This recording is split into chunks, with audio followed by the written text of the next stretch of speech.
I always started my mornings on the balcony, whether it was foggy, raining, or the rare sunny day. I'd sit in the old metal chair Alice used to complain about, said it made her back hurt, and sip my black coffee, no cream, no sugar, just like she made it. Even after all this time, I still couldn't bring myself to add anything to it. That was our thing. One of the many.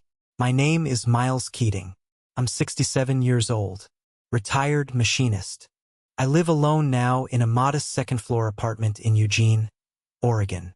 We used to have a house, Alice and I.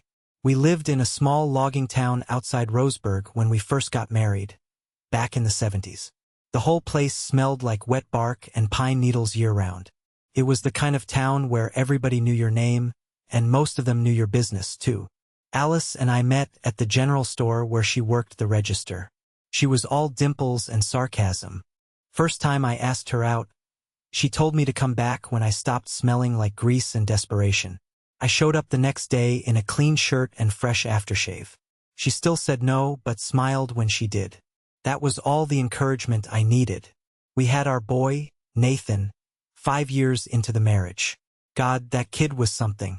From the moment he could walk, he'd wander into the woods behind the house and just sit in the dirt, watching ants and picking apart pine cones.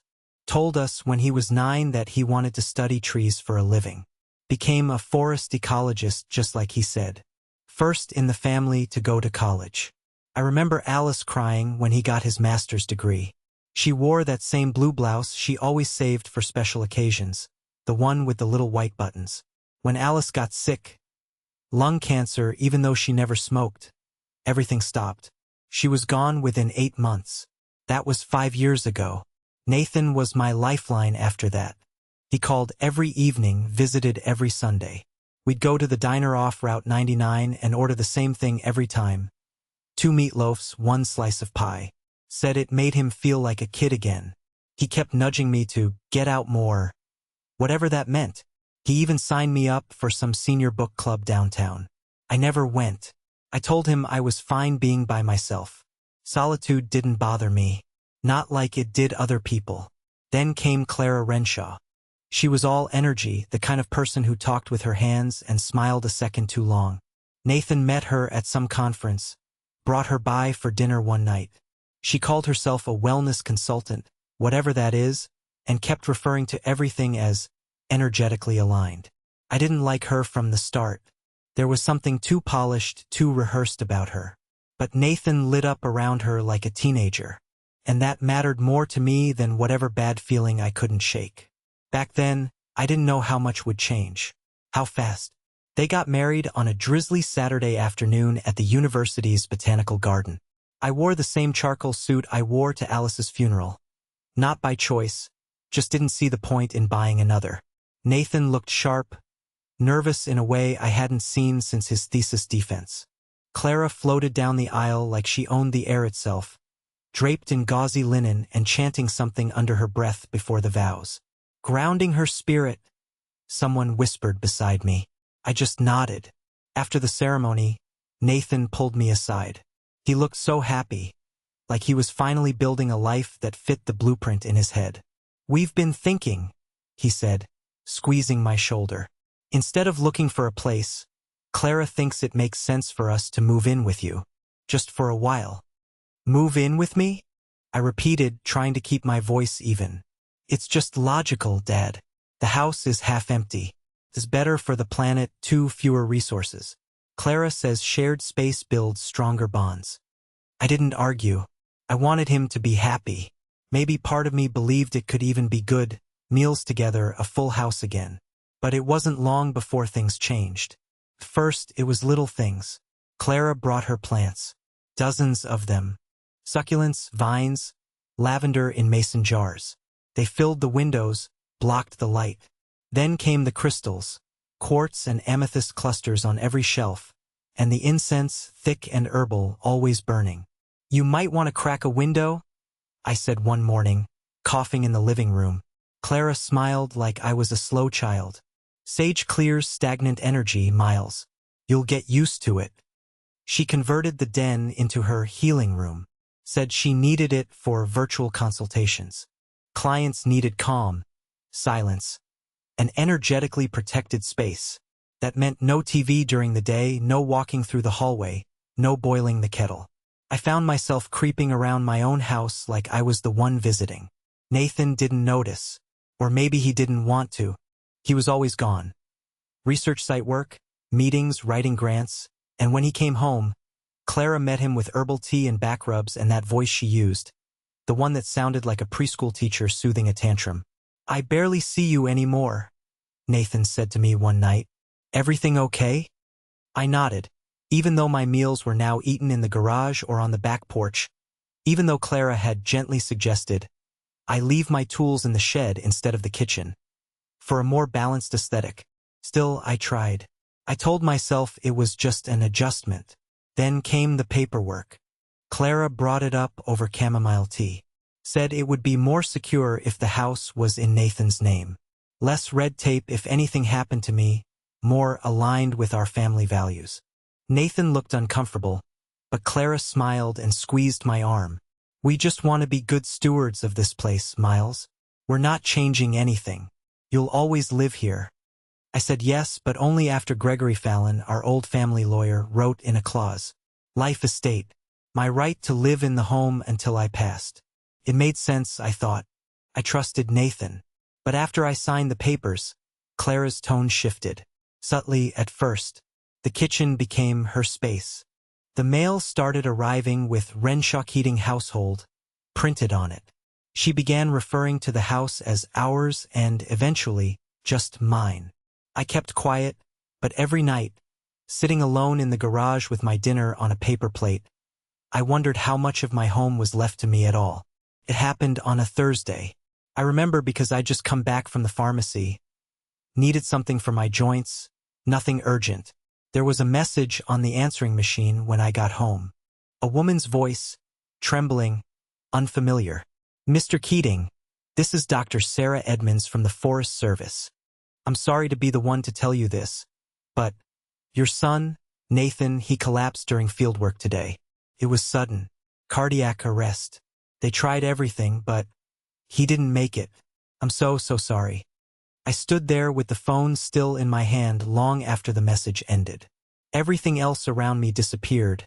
The carpet, the sound of the fridge buzzing, the feel of the air.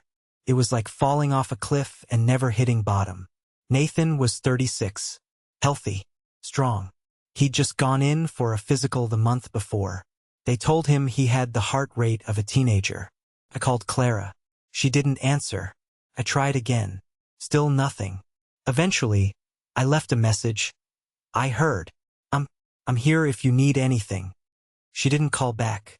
The funeral was held 4 days later. It was in Portland, some modern-looking chapel with white chairs and a projection screen showing pictures of Nathan smiling in different forests. Felt like watching someone else's memories. Clara stood up front, all in beige, reading something about spiritual transitions and energy returning to the soil. She didn't cry. She didn't so much as glance my way. I sat in the back. A few folks from Nathan's team came up to offer condolences, awkward and brief. Clara's parents made sure not to meet my eye. Her sister gave me a nod, but that was it. No mention of Alice. No mention of me. Just Clara and her side, weaving Nathan into their curated world of organic grief and positive affirmations. After the service, I waited outside for her. She stepped out, arms folded, looking serene. "Clara," I said, if you need help with anything." She cut me off with a tight smile. "Actually, there is something." I blinked. "Of course. I'll need you to move out by next week." I stared at her. "Excuse me?" She spoke like someone reading from a script. "The house is legally mine now, Miles.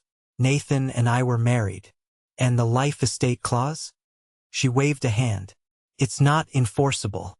Not anymore." I felt like I'd been punched. "That's not true.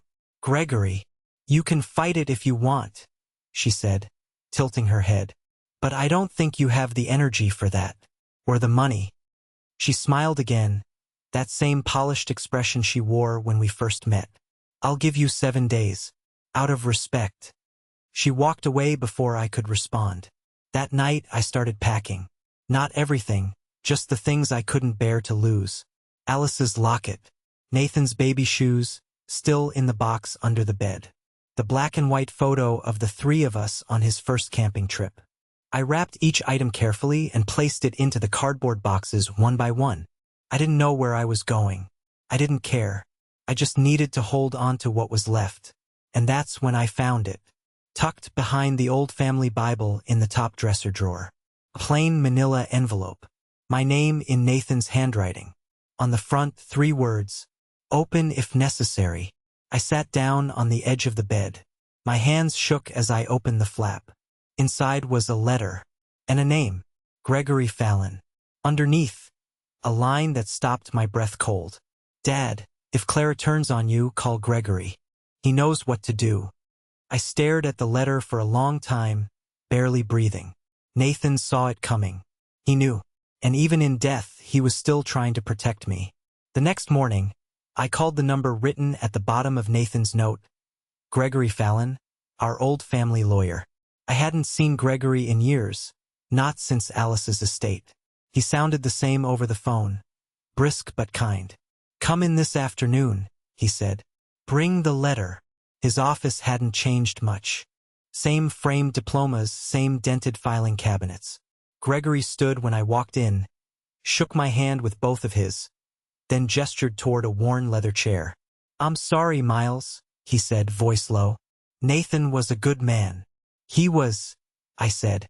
My throat tightened, but I held it together. Gregory nodded once, then slid a manila folder across the desk. He came to me 6 months ago, he said. Said he was worried. About Clara.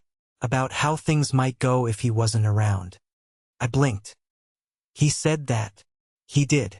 He wanted to protect you, so we drew up a plan. He opened the folder. Inside were copies of documents, stamped, signed, notarized. This is a deed transfer, Gregory said, tapping the first page. Nathan legally transferred the property back to you. Not in name only, fully and irrevocably. It was recorded with the county 3 months ago. I stared at the page. My name, the date, the signature. He didn't tell me. He said he didn't want to worry you unless it became necessary. Gregory gave me a sad smile. He hoped it never would. There was a second envelope. Gregory slid it toward me gently. He also left you something else. Inside was a USB drive. Gregory turned to his computer, plugged it in, and clicked a file. The screen lit up. Nathan, seated in Gregory's office, wearing his usual flannel and jeans. He looked tired but steady. Hey, Dad, he said, eyes fixed on the camera. If you're watching this, it means something's gone wrong. I'm so sorry. I leaned forward. My hands were shaking again. I didn't want to believe Clara would ever hurt you. But lately, I've seen things I can't ignore. The way she treats you. The way she talks to me when she doesn't think I'm paying attention. I've started recording things, keeping track. I didn't want to say anything until I had a plan. He paused, swallowed. That plan is Gregory. I've signed the house back to you. If anything happens to me, you're protected. She can't take what's yours. She won't. He looked away for a second, then back. You gave me everything, Dad. Even when you had nothing left after Mom. I should have told you sooner how much that meant to me. He smiled faintly. I love you. The screen went black.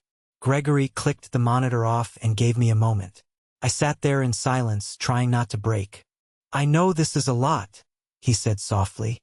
It's more than I could have hoped for. I managed. He nodded. I'll have certified copies made. We'll get the deed re-registered in your name formally. But legally, Miles, the house is yours. She can't change that. I let the words settle in. Clara had tried to push me out of my own home, and failed. Not because of me, because of Nathan. Because even in the final stretch of his life, he was still looking out for me. That evening, I sat in the kitchen for the first time in weeks. Made myself tea. No incense. No crystals. Just quiet. And this time, when I looked around, I didn't feel like a guest. I felt like the man who had come home. It was 2 mornings after my meeting with Gregory when Clara cornered me in the hallway. Barefoot, in one of those gauzy shawls she always wore, holding a ceramic mug that probably cost more than my entire toolbox. She was smiling, but it was the kind that made your skin tighten. "I hope you're packing," she said, voice light. "The movers I found are very eco-conscious. No plastic." I didn't say anything. I just walked past her into the dining room and set my coffee down. I had printed the deed the night before and placed it neatly in a folder beside the envelope Nathan left, which now held a thumb drive with the video. She followed me in. "Miles, I'm not joking. I've given you time out of compassion. But legally, you have no ground." I opened the folder and slid the papers across the table. "This is the deed," I said, quiet and flat. "Nathan transferred the house back to me 3 months before he died." She stared at the pages like they were in another language. I watched her expression change. Confused, then panicked, then cold. "No," she said. "No, this is fake. This is forged." "It's not," I said. "Gregory Fallon has the originals. Notarized. Filed with the county." She didn't reach for the folder. She just stood there, blinking, breathing harder now. "And this," I said, pulling the flash drive from my pocket, "is a video from Nathan. He recorded it for me, just in case you tried to do exactly what you're doing now." That cracked the last of her composure. "You manipulated him," she snapped, stepping back. "You poisoned him against me. He was vulnerable. He wasn't in his right mind." "He was clearer than I've ever seen him," I said. "And he knew what you were capable of." She let out a sharp laugh. "This is pathetic. You think that because you found some dusty legal papers, you're safe? You think people will believe you? I have friends, Miles, clients, people who trust me." I picked up my coffee and took a sip. "Then you'd better start calling them." She stared at me for another long second. Her jaw clenched. Then she turned on her heel and stormed out the front door, slamming it hard enough to rattle the window panes. I thought that was the end of it. It wasn't. By that afternoon, I got my first phone call. A neighbor, polite but curious. "Hey, Miles. I heard some strange things. Clara said there's a legal dispute? Something about fraud?"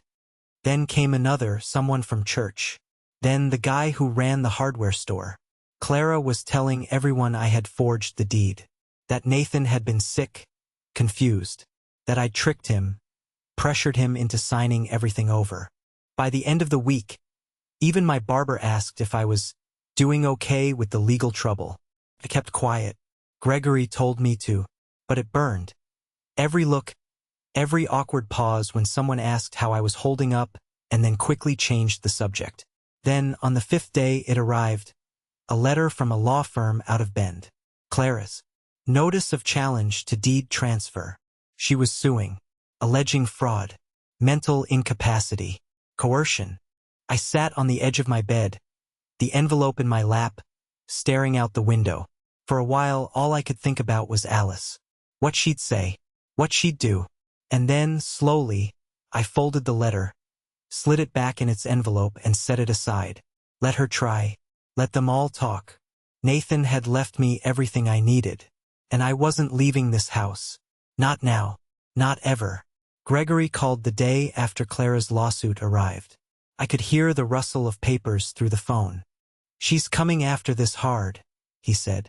"Character assassination, coercion, medical incapacity. She's trying everything." "I figured," I said. "She's been planting seeds for weeks." He paused. "Miles, we need more than just the deed and Nathan's video. The video's strong, but she'll challenge its timing, his mental state. Anything she can twist. We need proof, a pattern of behavior. Anything that shows her intentions before Nathan died." I exhaled, staring out the kitchen window. The backyard was quiet, weeds creeping up through the cracks in the patio stones. "I'll look," I said. I started in the study Nathan used when he worked from home. A small room off the hallway that Clara had taken to calling the overflow zone. She rarely went in there. Said the energy was stale. I sat down at the desk and opened the drawers one by one. Most of it was what you'd expect: field notes, soil samples, grant applications. But in the bottom drawer, tucked behind a stack of research binders, I found a worn leather journal with a black elastic band. Nathan's handwriting was on the inside cover. If anything happens, start here. I opened to the first page. My hands started to shake before I finished the first paragraph. He wrote everything. Daily entries, conversations, dates, even direct quotes. March 7th, Clara told me Dad needs to go. Said he's lowering the vibration of the space. Told me to start looking at long-term care options. I said no. We argued for 2 hours. April 2nd found an email she drafted but didn't send to a financial planner, asking what would happen if Dad signed over any remaining equity before moving into assisted living.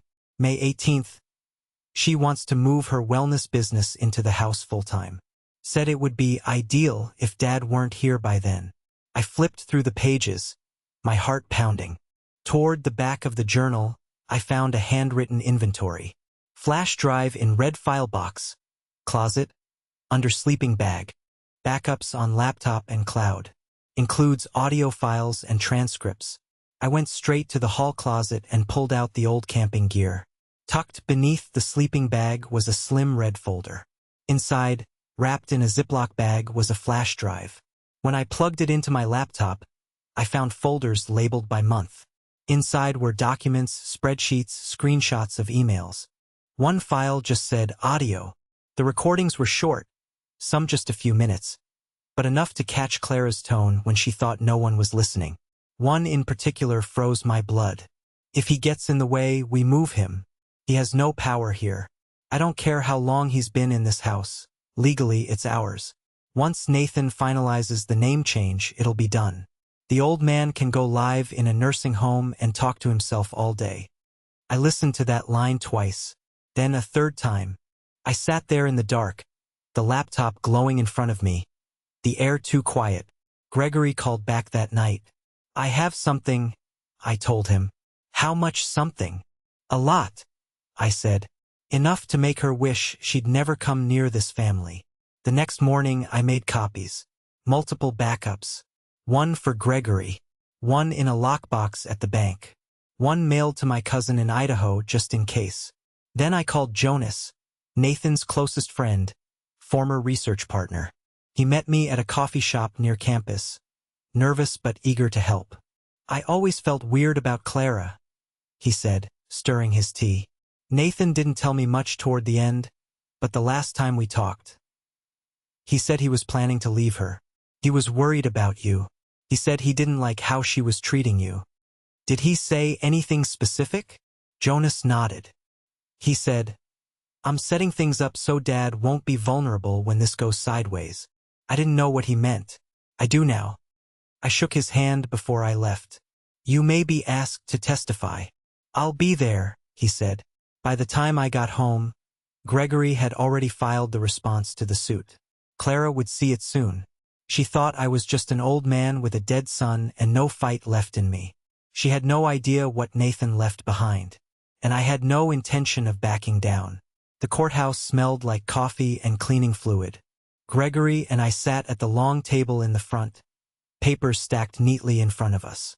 Across the aisle, Clara was surrounded by her legal team, 3 of them in tailored suits, all whispering into her ears like she was royalty. She wore all white, no black for mourning, no navy, white like she wanted to be seen as pure. She didn't look at me once. The judge entered and everything quieted. What followed felt like a play.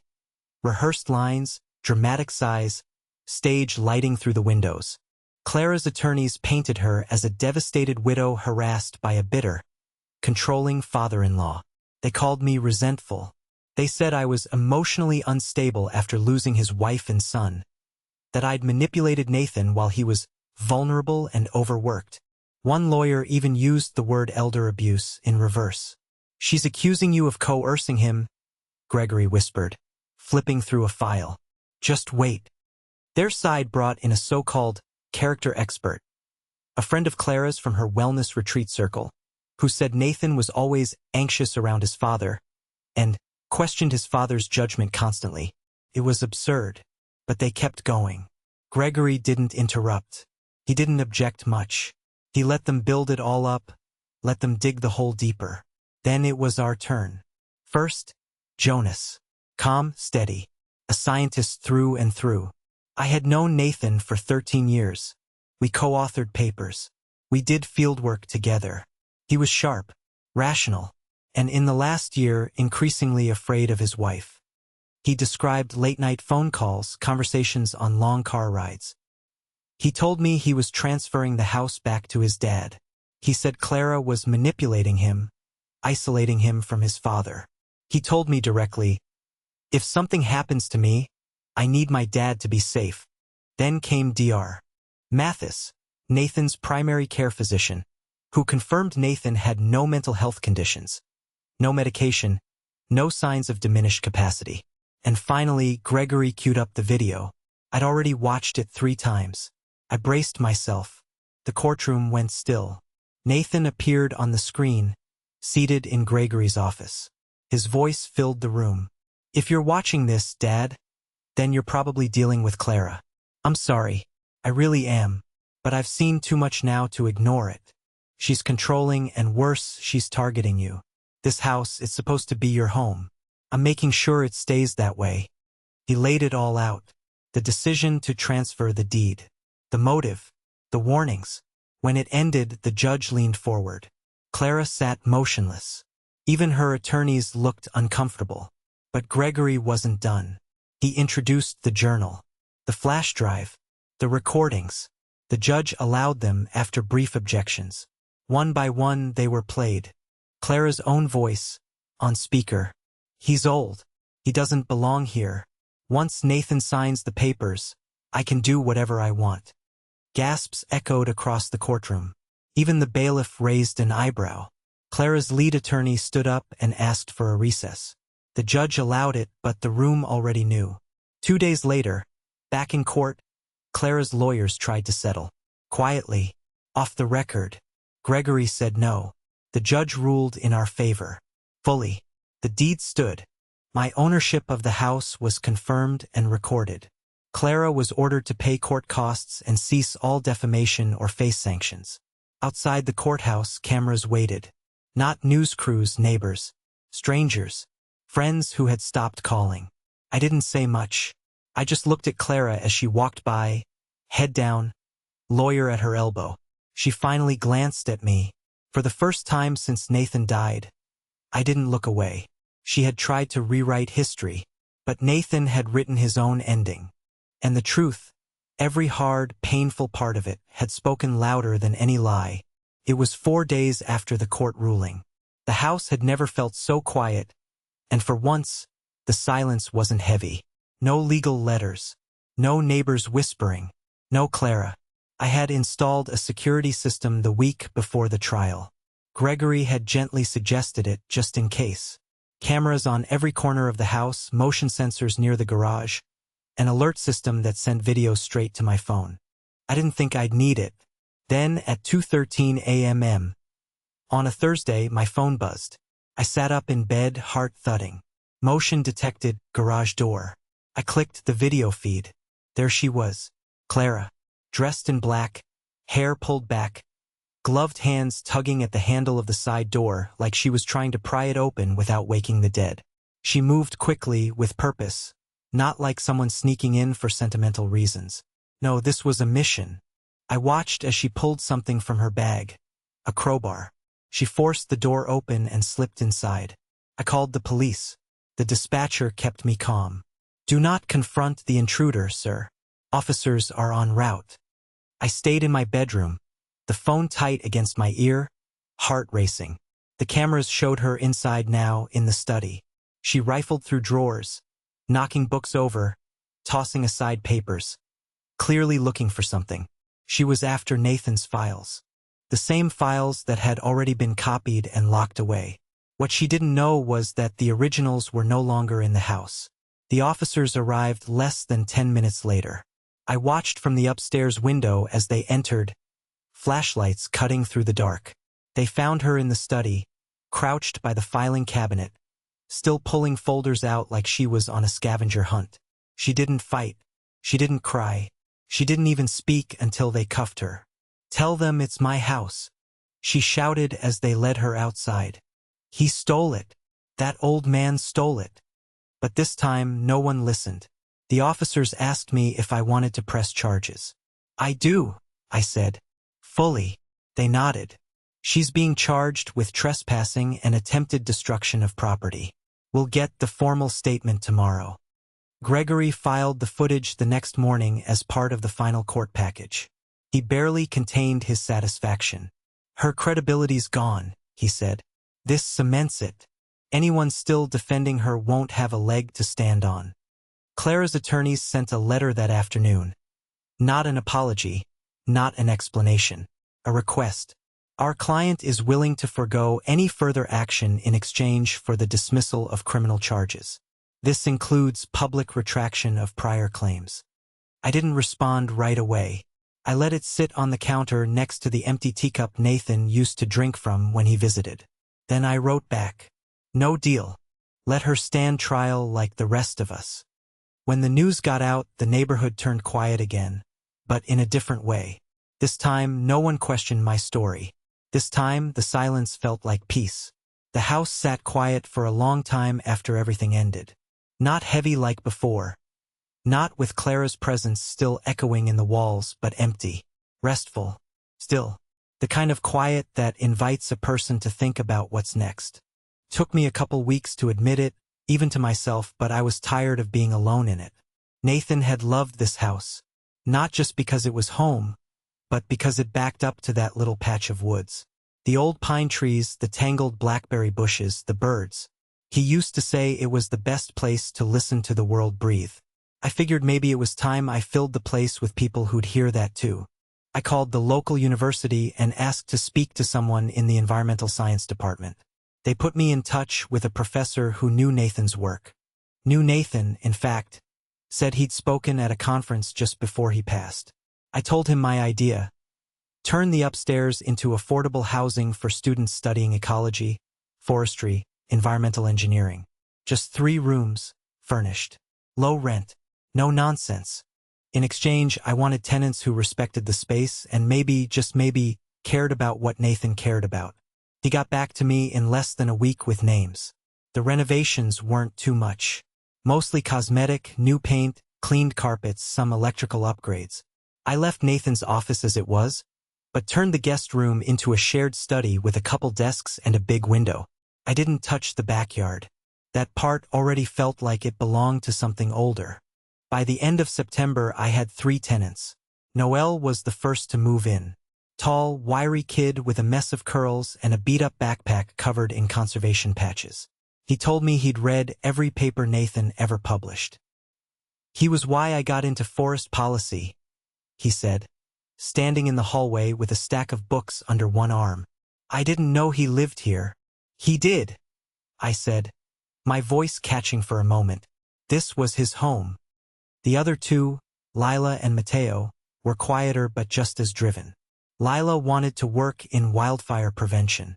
Mateo was into sustainable timber harvesting. All 3 of them called me Mr. Keating at first, until I told them to knock it off. I'm Miles, I said. Not a landlord. Not your RA. Just the guy who lives downstairs and owns a few too many space heaters. They laughed. It was the first real laughter this house had heard in years. We started having dinners together once a week. Sometimes they'd cook, sometimes I would. We'd sit around the table, Nathan's table, and talk about reforestation grants, invasive species, and the price of gas. Felt natural. Comfortable. One night, Noel stayed behind after the others went upstairs. He looked around the kitchen, then turned to me. I think Nathan would have liked this, he said. What you're doing, keeping it alive. I didn't have the words to answer him, but I reached into the cabinet, pulled out an extra mug, and filled it with coffee. I slid it toward him. Then let's keep going, I said. And we did. The morning was soft and cool. The kind of Oregon spring day where the clouds hang low but the air smells like growth. 1 year to the day since Nathan passed. I didn't set an alarm. Didn't need one. I'd been awake since 4. Same as every anniversary I've ever known. Noel knocked on my door around 7, holding 2 travel mugs and a small paper bag.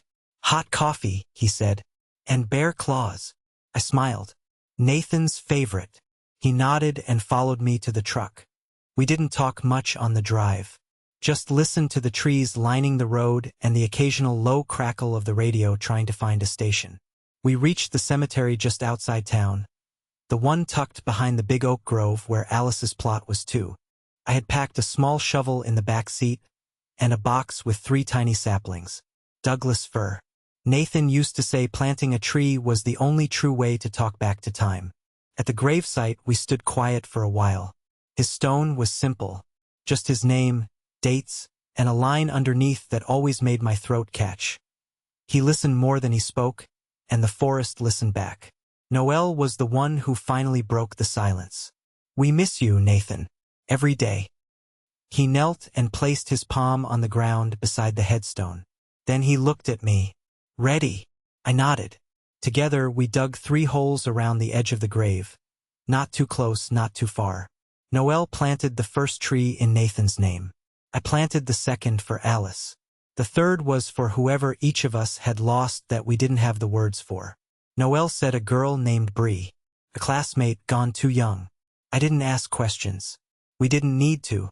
We stayed there for a while, drank coffee, shared stories. I told him about Nathan's first school suspension for trying to plant dandelions in the middle of the soccer field. Noel laughed so hard he spilled powdered sugar down his shirt. That sounds exactly like him. Before we left, Noel pulled something from his backpack. A laminated folder. "I'm naming my thesis after him," he said. "It's about conservation planning using community plots. Real grassroots stuff. I wanted you to be the first to read it." I took the folder, fingers trembling just a little. "He'd be proud of you, Noel." He looked at me and smiled. So would Alice. The ride home was easier somehow. Lighter. Back at the house, Lila and Mateo had made pancakes. The kitchen smelled like cinnamon and vanilla. I stepped into the living room and looked around. The bookshelves lined with forestry manuals and old photo albums. The humming of the coffee maker. The creak of wood under warm feet. It didn't feel like a house anymore. Felt like a family. One built out of values and effort and shared loss, but also love. That night, for the first time in years, I fell asleep without waking once. No fear. No ghosts pacing the halls. Just peace. And roots finally deep enough to hold.